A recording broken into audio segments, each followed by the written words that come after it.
Presiden Rusia Vladimir Putin pada Rabu 29 Oktober 2025 mengumumkan keberhasilan uji coba drone bawah air bertenaga nuklir yang juga mampu membawa hulu ledak nuklir. Uji coba ini dilakukan hanya beberapa hari setelah Moskwa mengetes rudal nuklir Burevestnik, meski Presiden Amerika Serikat Donald Trump memperingatkan agar Rusia menahan diri. Putin menyampaikan pengumuman itu saat berkunjung ke rumah sakit militer yang merawat luka tentara Rusia dalam perang di Ukraina.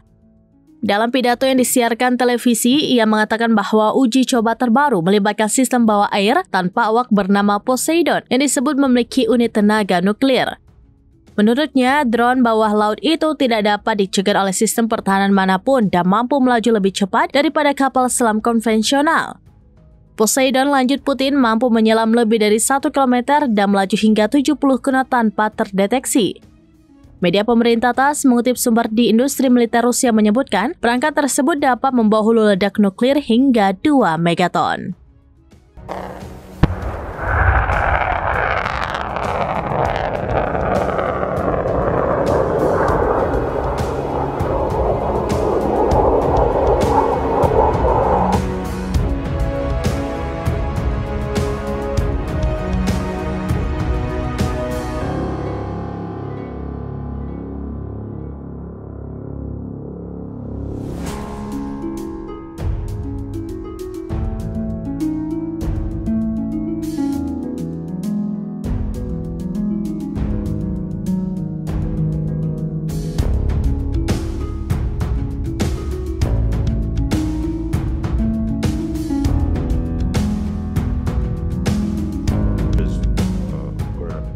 That had been planned to demonstrate that this missile can overcome any defenses. 14,000 kilometers, right? Yes. And how long was it in flight? About 15 hours.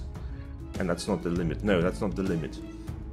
We will need to find a way to classify this weapon in the future. What kind of a weapon it is. We would not need to find a way